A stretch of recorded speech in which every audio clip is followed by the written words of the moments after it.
Shalom, selamat pagi. Sekali lagi kita dapat berkumpul dimanapun berada bersama dengan keluarga, bersama dengan rekan-rekan. Kita masuk minggu ini kita masih belum dapat berkumpul bersua muka kita di gereja. Walaupun begitu kita tetap sama-sama memuji Tuhan, menyembah Tuhan, dan mendengar sabda firman Tuhan pada minggu ini. Oke, pagi ini sebelum kita memulakan acara kebaktian kita, mari kita lihat sedikit firman Tuhan untuk renungan kita sebelum kita berdoa. Oke, mari kita lihat dalam Mazmur bab yang ke-16, ayat yang pertama sampai ayat yang ke-11. Jagalah aku ya Allah, sebab padamu aku berlindung. Aku berkata kepada Tuhan, Engkaulah Tuhanku, tidak ada yang baik bagiku selain Engkau. Orang-orang kudus yang ada di tanah ini, merekalah yang mulia, yang selalu menjadi kesukaanku. Betapa besar kesedihan orang-orang yang mengikuti Allah lain. Aku tidak akan ikut mempersembahkan korban curahan mereka yang dari darah. Juga tidak ada menyebut-nyebut nama mereka di bibirku. Ya Tuhan, Engkaulah bagian warisanku dan pialaku. Engkau sendirilah yang meneguhkan bagian yang diundikan kepadaku. Tali pengukur jatuh bagiku di tempat-tempat yang permai, ya milik pusakaku menyenangkan hatiku. Aku memuji Tuhan yang telah memberi nasihat kepadaku. Ya, pada waktu malam hati nuraniku mengajari aku. Aku sentiasa memandang pada Tuhan, karena Ia berdiri di sebelah kananku. Aku tidak goyah, sebab itu hatiku bersukacita dan jiwaku bersorak-sorak, bahkan tubuhku akan diam dengan tentram. Sebab Engkau tidak menyerahkan aku ke dunia orang mati, dan tidak membiarkan orang kudus-Mu melihat kebinasaan. Engkau memberitahukan kepadaku jalan kehidupan. Di hadapan-Mu ada sukacita, berlimpah-limpah di tangan kanan-Mu ada nikmat senantiasa. Oke, itu adalah pujian Daud kepada Tuhan. Pengakuan Daud di sini dia berkata bahwa Allah adalah tempat perlindungan dia hanya satu. Oke, tiada lain. Allah adalah bagian warisannya, warisan kita semua. Dia telah memahkotakan setiap kita piala kemenangan. Allah atau Tuhan kita adalah pemberi nasihat atau pengajar oleh Roh Kudus yang ada bersama dengan kita. Tuhan selalu ada dalam ayat yang ke-8. Aku sentiasa memandang pada Tuhan karena Ia berdiri di sebelah kananku, aku tidak akan goyah. Ya jemaat Tuhan, kita tidak akan goyah karena Tuhan ada bersama dengan kita. Amin. Oke, mari kita berdoa sebelum kita menyerahkan acara kebaktian kita kepada tim pimpinan pujian dan penyembahan. Mari kita berdoa. Bapa kami di surga, Engkaulah Allah kami, Tuhan kami yang hidup, Tuhan yang berkuasa. Tuhan, walaupun dimanapun berada jemaat Tuhan pagi ini, baik di rumah, di mana-mana pun berada pagi ini Tuhan, kami mau memuji, menyembah, dan mendengar sabda firman-Mu. Kami undang kuasa Roh Kudus-Mu, biar kuasa Roh Kudus-Mu yang mengajar, yang memimpin kami, yang membuka mata hati kami, supaya kami makin bebas untuk memuji, menyembah, dan lebih lagi untuk mendengar sabda firman-Mu pagi ini. Tuhan, kami serahkan setiap anak-anak-Mu, pimpinan pujian dan penyembahan. Tuhan, pakai mereka dengan talenta dan karunia yang mereka ada untuk memuji dan menyembah Engkau. Begitu juga dengan alat-alat dan anak-anak yang bermain musik. Tuhan, pakai mereka Tuhan untuk kemuliaan nama-Mu. Kami berdoa untuk hamba-Mu yang berkongsi firman-Mu pagi ini. Engkau memberi urapan yang baru. Biar kata-kata yang keluar dari bibir, dari hatinya Tuhan, Engkau sendiri yang berbicara lewat hamba-Mu ini. Oleh kuasa Roh Kudus-Mu kami percaya setiap anak-Mu dimanapun berada akan merasakan jamahan kuasa-Mu. Terima kasih Tuhan, ini doa kami Dalam nama Yesus Kristus kami berdoa dan mengucap syukur. Amin. Shalom jemaat Tuhan, selamat pagi semua. Sungguh gembira kita dapat berkumpul sekali lagi untuk memuji Tuhan. Walaupun dari alam maya, tapi kita sama-sama bersemangat untuk memuji Tuhan pada hari ini. Oke, mari kita semua bangkit berdiri, tidak kira kita berada di mana-mana. Kita sama-sama memuji Tuhan. Saat ini kita datang ke hadirat Tuhan, menganggap pujian kita yang tertinggi bagi Dia. Haleluya.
pujian kita kepada Tuhan.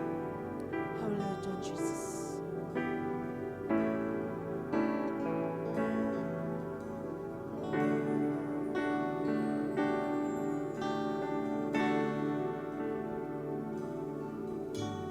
Engkaulah kekuatanku,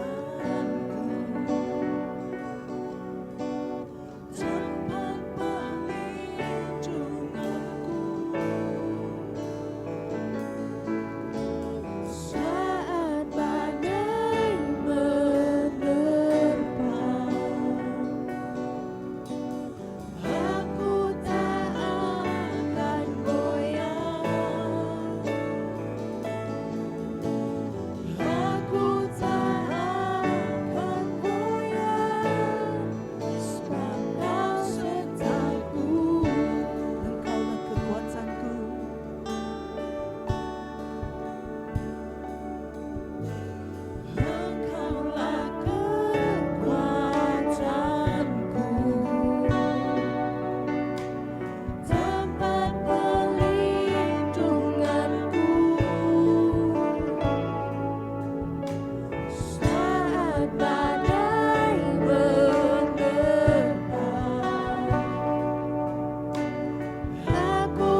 continue to praise Him. Let us continue to worship Him.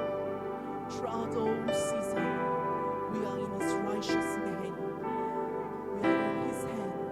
Who protect us, who love us unconditionally. Hallelujah, Jesus.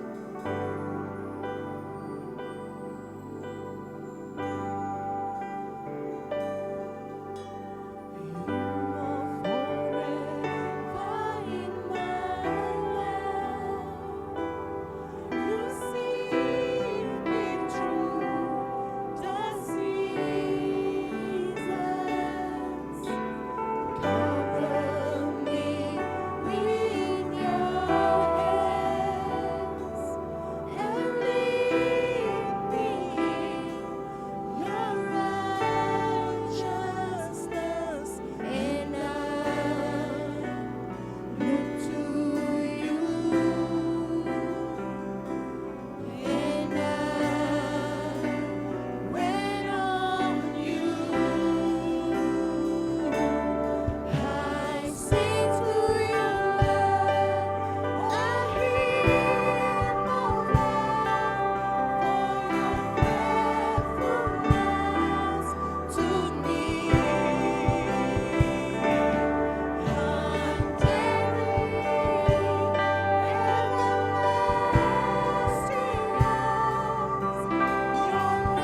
righteous hand.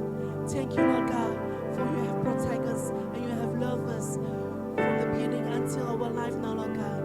And we know that, Lord Jesus, you will continue to guide us and lead us in our next steps in our life, Lord God. Tuhan, pada saat ini Tuhan, kami ingin terus menyerahkan hidup kami hanya bagi-Mu ya Bapa. Biarlah setiap langkah kami ya Tuhan, semuanya bergerak dengan iman yang pada-Mu ya Bapa. Tuhan, terima kasih Tuhan atas semuanya ya Bapa. Kami mengucap syukur ya Tuhan, Engkau Tuhan yang sungguh baik. Mengucap syukur ya Tuhan, kerana Engkau Tuhan yang sentiasa berserta dengan kami. Tidak kira apapun keadaan yang ada pada kami ya Tuhan. Terima kasih Bapa atas sekalian ya Tuhan. Kami terus menyerahkan masa seterusnya, menyerahkan diri kami ke tangan Engkau ya Bapa. Engkau terus menjaganya ya Tuhan. Engkau memimpin kami ya Bapa dalam saat kami mendengar firman-Mu ya Bapa. Kami akan menerimanya Tuhan dengan penuh sukacita ya Bapa. Terima kasih Bapa atas segalanya. Yesus Kristus kami ucap syukur dan berdoa. Amin.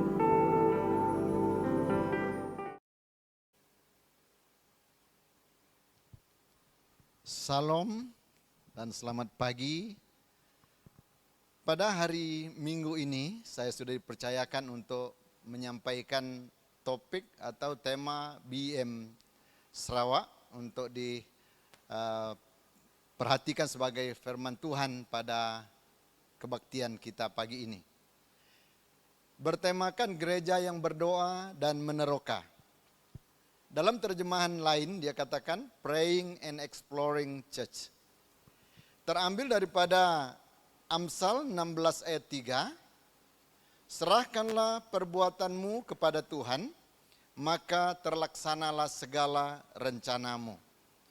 Bilangan 13 ayat 1 dan 2. Tuhan berfirman kepada Musa, suruhlah beberapa orang mengintai tanah Kanaan yang akan kuberikan kepada orang Israel. Dari setiap suku nenek moyang mereka haruslah kau suruh seorang, semuanya pemimpin-pemimpin di antara mereka. Demikianlah petikan ayat firman Tuhan yang tertera di dalam topik atau tema umum BM Sarawak. Saudara, pada pagi hari ini kita akan melihat hal yang pertama, yaitu apa yang harus orang Israel terokai dari tempat di mana mereka berkemah untuk menerokai atau melihat dan memperhatikan negeri yang akan mereka duduki yang disuruh Tuhan untuk mereka. Sebab selama 400 tahun mereka tinggal di Mesir, sehingga anak-anak mereka yang hidup yang sudah ikut dalam perjalanan pulang dari Mesir ke Kanaan ini tidak lagi tahu bagaimana keadaan kota yang dulu Abraham, Ishak, Yakub sebagai orang yang mendiami kota Kanaan. Oleh karena itu Musa berkata, suruhlah beberapa orang, firman Tuhan kepada Musa, untuk pergi melihat dan bagaimana kejadian dan bagaimana kita dapat memiliki tanah kita kembali. Maka Musa menghantar 12 pengintai. Saudara, apa yang kita perhatikan daripada kata pengintai ini?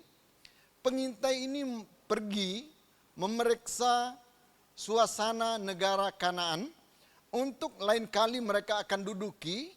Kalau ada musuh yang mereka harus kalahkan, bagaimana cara mereka pergi untuk mengalahkan mereka. Itu makanya ketika mereka pergi mengintai, ada 12 orang wakil suku Israel yang pergi mengintai kota Kanaan. Ketika mereka balik kepada Musa, mereka membawa laporan. Ada 10 ketua suku yang mengatakan tanah itu subur dan penuh susu dan madu. Tetapi kita tidak dapat memiliki tanah itu sebab tanah itu ada orang-orang kuat di situ. Orang enak, mereka besar perawakan mereka sehingga kalau kita pergi kita pasti akan kalah. Ketika kami melihat kami sendiri, kami seperti belalang. Ini kata-kata laporan mereka. Tentu kita tidak akan dapat memiliki tanah Kanaan. Tetapi ada 2 orang pengintai ini yang berkata, sambil mengoyak baju mereka, yaitu Kaleb dan Joshua. Mereka berkata, kita mampu memiliki tanah itu karena Tuhan. Saudara, di dalam topik SIB atau BM kali ini, kita perhatikan pada masa itu mereka mau masuk kepada tempat itu, harus mereka tahu cara dan teknik masuk. Sehingga Tuhan mau suruh mereka pergi survey atau memperhatikan kota Kanaan itu. Saudara, apa yang harus kita perhatikan di dunia kita hari ini? Sekarang dunia kita ini penuh dengan kekhawatiran sakit penyakit yang disebut COVID-19. Maka satu ketika dahulu Paulus pernah berkata kepada Efesus melalui suratnya yang diambil daripada Efesus 5 ayat 15.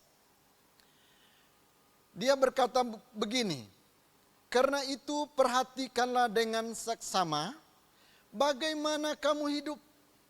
Janganlah seperti orang bebal tetapi seperti orang arif. Kalau dulu Musa menyuruh ke-12 orang ini mengintai tanah Kanaan, ketika mereka pergi mengintai, tangkapan mereka tidak sesuai semuanya. Ada 2 orang berkata, Tuhan memampukan kita. Ada 10 orang berkata, kita tidak mungkin. Kalau kita ikut majority, 2 suku ini akan terus kalah. Karena 10 suku ini berkata tidak. Tetapi mereka ini memperhatikan diri, kita ini anak Tuhan. Kita mampu mengalahkan orang enak atau orang yang menguasai tanah datuk nenek moyang Abraham, bapa leluhur kita. Dan saudara yang dikasih dalam Tuhan Yesus, firman Tuhan yang disampaikan kepada kita melalui Paulus kepada jemaat di Efesus. Janganlah seperti orang bebal. Bagaimana seharusnya kita hidup di zaman yang sekarang ini? COVID membuat kita menutup muka, kita tinggal kita kalau boleh pun menutup mata, tetapi kita pakai yang transparan. Demikianlah Paulus berkata kepada jemaat di Efesus, janganlah seperti orang bebal. Kalau Injil berkata ada 5 gadis yang dikatakan bodoh. Ada 5 gadis juga yang dikatakan bijaksana. Paulus berkata, jangan seperti orang bebal. Jangan seperti 5 gadis bodoh ini. Tetapi jadilah seperti orang arif atau 5 orang perempuan yang bijaksana ini. Yang menyediakan minyak sepanjang malam. Sedangkan yang bodoh dan yang tidak arif ini, mereka hanya sediakan minyak sampai kepada tengah malam. Tidak sampai pagi. Itu makanya Alkitab mencatatkan bahwa 5 gadis bodoh ini sampai tengah malam mereka kehabisan minyak pelita mereka. Sedangkan orang arif, orang yang bijaksana ini sampai kepada pengantin datang walaupun sudah lewat tengah malam. Saudara yang dikasih dalam Tuhan Yesus, Paulus berkata dalam Efesus 5 ayat 16 sampai yang ke-18. Sebagai orang yang mengintai dan yang memperhatikan dunia hari ini, pergunakanlah waktu yang ada. Karena hari-hari ini adalah jahat. Ternyata hari ini pun jahat di mata dunia. Mengapa dikatakan jahat? Karena kita terbatas untuk bergaul dengan sesama. Dan kita perlu 1 meter jarak kita dengan sesama kita. Dan juga kita tidak dapat berkumpul seperti biasanya yang kita adakan baik di gereja, baik di tempat kerja kita. Dan sehingga kita cukup merasa masa ini adalah masa yang jahat. Tetapi kata Paulus mengajar orang di Efesus, usahakanlah supaya kamu mengerti kehendak Tuhan. Kita perlu mengerti kehendak Tuhan pada waktu COVID-19 ini.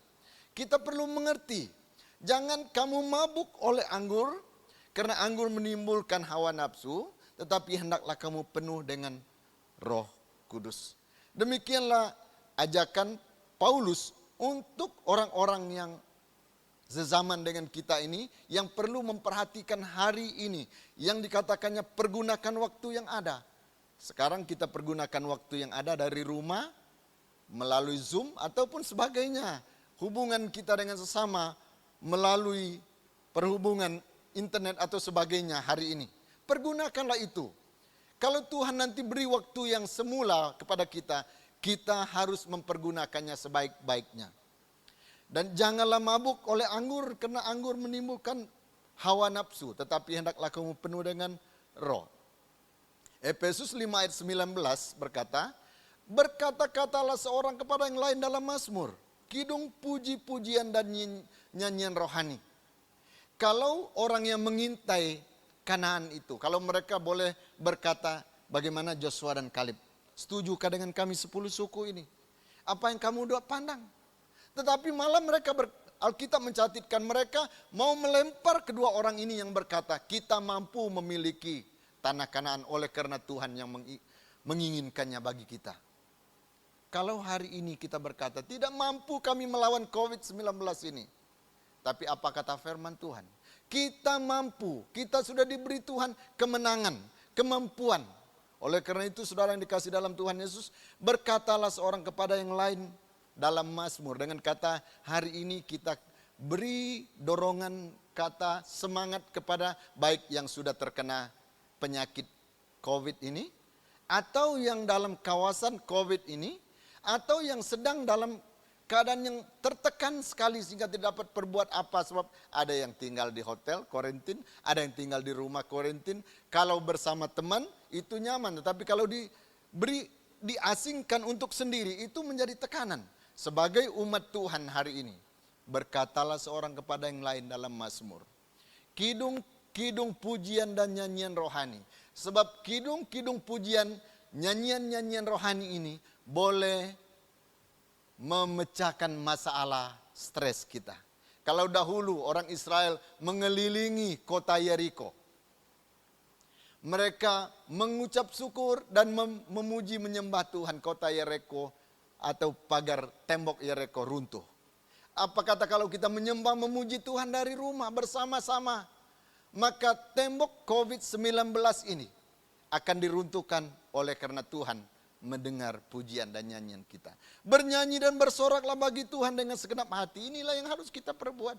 Ucaplah syukur senantiasa atas segala sesuatu. Walaupun di dalam COVID ini, di tengah-tengah masalah ini, sepatutnya kita mengucap syukur karena kita dapat bersama-sama dengan keluarga, bersama-sama dengan cara bersemuka daripada cara baru ini, norma baru. Dan ayat yang berikut Alkitab berkata, rendahkanlah dirimu seorang kepada yang lain dalam takut akan Tuhan. Yang kedua saya mau sampaikan di sini, gereja yang berdoa. Kalau tadi diterokai keadaan yang ada, kita sudah menerokai keadaan baik Serike, bahkan di beberapa kawasan kita terokai sehingga kita tidak sewenang-wenangnya pergi ke Sibu, pergi ke Miri seperti yang biasa. Kita perhatikan, di Meradung saja punya masalah sakit penyakit, kita kena tahan diri walaupun keperluan itu kalau tidak terlalu mendesak kita tangguhkan dulu. Firman Tuhan berkata, serahkanlah perbuatanmu kepada Tuhan maka terlaksanalah segala rencanamu. Apa rencana yang kita mau buat di kawasan-kawasan yang punya COVID-19? Kalau kita mau pergi, kita kena doa dulu. Jangan sewenang-wenang, karena boleh minta permit saya akan masuk. Tanpa itu satu keperluan yang sangat memerlukan atau yang terpenting. Mungkin yang boleh kita tundakan sebulan 2 lagi.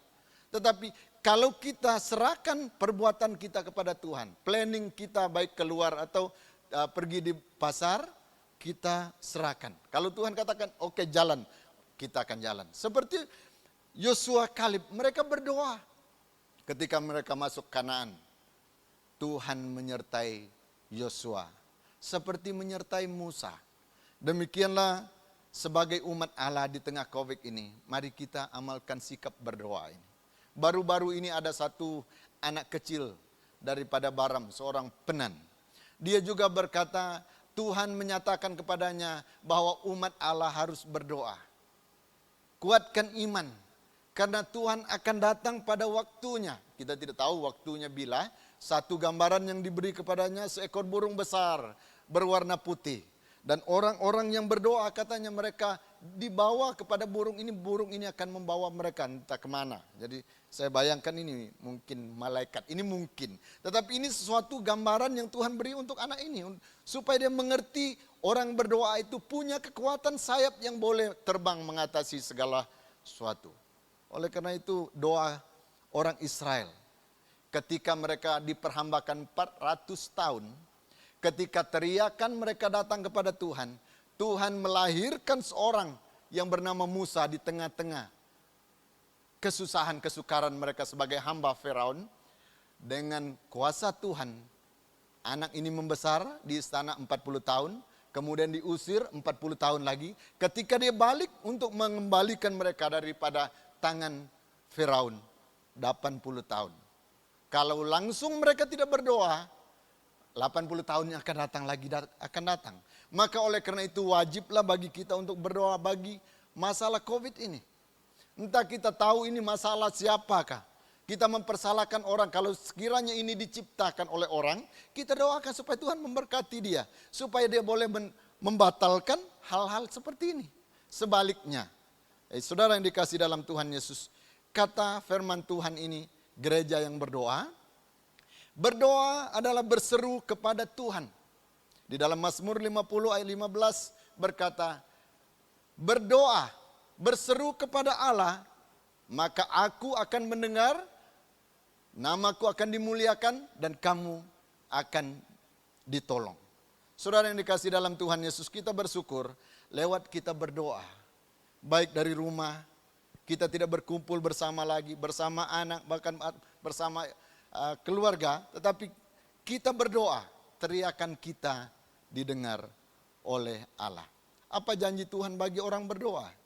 Mazmur 91 ayat 1 berkata, aku akan melepaskanmu, orang yang duduk dalam lindungan yang maha tinggi dan bermalam dalam naungan yang maha kuasa akan berkata kepada Tuhan, tempat perlindunganku dan kubu pertahananku, Allahku yang kupercayai. Saudara yang dikasihi dalam Tuhan Yesus, dia berkata, janji Tuhan, orang yang duduk dalam lindungan Tuhan, Tuhan kami berlindung padamu, itu adalah doa. Petrus berkata, Tuhan tolong, walaupun sekejap waktu dia berkata, Tuhan tolong. Allah itu, Yesus datang lalu menangkap tangan seorang yang biasa di air, tapi ketika ditenggelam, dia tidak dapat menyelamatkan diri, walaupun kebiasaan dia boleh berenang. Mungkin kita juga rasa, oh tidak apa-apa, COVID ini boleh saya atasi karena saya cukup antibody, dan sehingga kita lupa berdoa. Ini bahaya. Petrus dia biasa berenang, tetapi justru karena tenggelam di hadapan Tuhan Yesus, dia berkata, Tuhan tolong saya. Saudara, di tengah-tengah COVID ini kita kena berkata kepada Tuhan, tolong kami Tuhan. Ada saudari kami yang terkena COVID ini, kita doakan dia dengan penuh kasih sayang. Maka Tuhan akan memberkati dia dan kita turut diberkati, daripada kita berkata, oh salah dia yang bawa masuk COVID ke kawasan kami. Alkitab berkata apa yang kita harus perbuat hari ini, bersyukur, memuliakan Tuhan. Sungguh dialah yang akan melepaskan engkau dari jerat penangkap burung, daripada penyakit sampar yang busuk. Demikianlah firman Tuhan. Dengan kepaknya ia akan menudungi engkau di bawah sayapnya. Engkau akan berlindung, kesetiaannya ialah perisai dan pagar tembok. Engkau tak usah takut terhadap kedahsyatan malam, terhadap panah yang terbang di waktu siang, terhadap penyakit sampar yang berjalan di dalam gelap, terhadap penyakit menular yang mengamuk di waktu petang. Kita tidak perlu khawatir dan takut, sebab Tuhan mendengar doa kita. Saudara, demikianlah firman Tuhan yang saya mau sampaikan mengenai topik ini dengan masa yang terbatas ini, yang berkata, serahkanlah perbuatanmu kepada Tuhan, maka terlaksanalah segala rencanamu. Dan juga ayat yang kedua berkata, Tuhan berfirman, suruhlah beberapa orang mengintai tanah Kanaan yang akan kuberikan kepada orang Israel. Dari setiap suku nenek moyang mereka haruslah kau suruh seorang. Ya, beginilah firman Tuhan kepada kita hari ini. Tuhan menyuruh kita melakukan sesuatu untuk menghadapi COVID-19 ini. Mari kita berdoa. Bapa di surga, terima kasih untuk firman-Mu. Sekalipun masa kami terbatas untuk mengajar bahkan menerima ajaran ini. Urapi firman-Mu, karena firman-Mu tidak pernah berubah dari dahulu sampai hari ini dan selamanya. Kami aminkan firman-Mu, COVID-19 ini akan kami lepaskan di dalam nama Tuhan Yesus melalui doa kami. Dan kami tahu Tuhan Yesus, Engkau memberi kami hikmat untuk menerokai keadaan yang ada pada hari ini. Terima kasih Tuhan, baik di gereja, baik di rumah, bahkan di bandar, dan di mana-mana tempat kerja kami, Engkau beri kami hikmat. Di dalam nama Yesus kami berdoa. Amin. Terima kasih. Tuhan memberkati. Shalom dan selamat beribadah bersama BEM Bandar Sarike. Ini adalah pengumuman bagi minggu ini. Nombor yang tertera di skrin adalah nombor rasmi gereja 014-2070661. Sebarang keperluan seperti hal pertunangan dan perkahwinan, penyerahan anak, kematian, baptisa, perpindahan ataupun kesyukuran, dan sokongan doa bagi orang sakit, bolehlah menghubungi nombor tersebut. Seterusnya adalah perjumpaan mingguan seperti youth, cell group dan pelayanan wanita. Anda boleh merujuk kepada pengurusi dan ketua sel masing-masing. Perjumpaan secara online amatlah digalakkan. Persekutuan doa masih akan diadakan secara atas talian menggunakan aplikasi Google Meet, iaitu pada setiap hari Selasa pukul 7.30 malam. Pautan Google Meet ini akan dimaklumkan dalam WhatsApp Group BM Bandar Sarike. Persekutuan doa minggu ini akan dipimpin oleh Penetua Wong Tohua. Oleh itu, semua jemaat dialu-alukan untuk sama menghadiri persekutuan doa ini. Together we are stronger in prayer.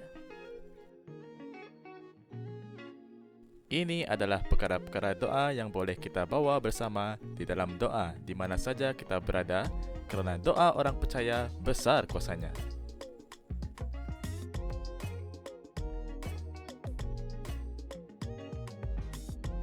Sepanjang tempoh ibadah secara atas talian, tangguk umum dan tangguk persepuluhan akan dikumpul melalui dua cara, iaitu secara online banking pada nombor bank gereja yang tertera, atau cara kedua iaitu kumpul dahulu sepanjang tempoh PKPB dan boleh diserahkan semasa perjumpaan ibadah yang akan datang.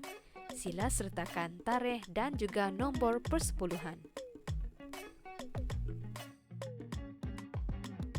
Berikut merupakan laporan kewangan bertarikh 21 Februari 2021. Kebaktian mingguan kita akan tetap diteruskan secara atas talian. Untuk kebaktian bertarikh 7 Mac, masa 9 pagi, khotbah akan disampaikan oleh Penatua Wong Tohua, MC oleh Deacon Daniel Ngaran, dan puji sembah akan dipimpin oleh Saudari Yvonne Asong. Sekian sahaja buletin gereja untuk minggu ini. Terima kasih atas perhatian anda. Stay safe and God bless. Oke, terima kasih, puji Tuhan. Kita mengucap syukur karena segala jemaat Tuhan dimanapun berada telah memberi tumpuan yang penuh dengan hati yang memuji dan menyembah Tuhan. Serta kami percaya bahwa kita yang mendengar sabda firman Tuhan pagi ini cukup-cukup diberkati dengan firman Tuhan yang telah disampaikan oleh Pastor Jem Uda sebentar tadi. Terima kasih, semoga kita terus diberkati kemanapun kita berada hari ini. Tuhan melewati kita semua. Mari kita berdoa dan serahkan seterusnya kebaktian dan hari-hari seterusnya kepada Tuhan. Mari berdoa. Bapa di surga, terima kasih untuk jamahan kuasa Roh Kudus-Mu lewat pujian dan penyembahan kami, lewat firman-Mu. Kami percaya setiap kami yang mendengar, Roh Kudus-Mu yang mengajar kami. Terima kasih Tuhan, biar kuasa Roh Kudus-Mu, firman Tuhan, firman-Mu terus hidup dan berdiam di dalam setiap pribadi kami. Kami yang mendengar terus menjadi pelaku firman-Mu. Terima kasih Tuhan, berkati setiap hamba-Mu yang melayani sebentar tadi. Kami berdoa serahkan kemanapun jemaat-Mu berada, umat-Mu berada. Tuhan, hari ini dan minggu-minggu seterusnya kami menyerahkan pimpinan. Engkau adalah pelindung kami, Engkau adalah penjaga kami, Engkau sentiasa ada di dalam kami, malahan di sebelah kanan kami. Terima kasih Tuhan. Ini doa kami dalam nama Yesus Kristus. Semua anak Tuhan yang percaya katakan amin. Oke, terima kasih, Tuhan memberkati.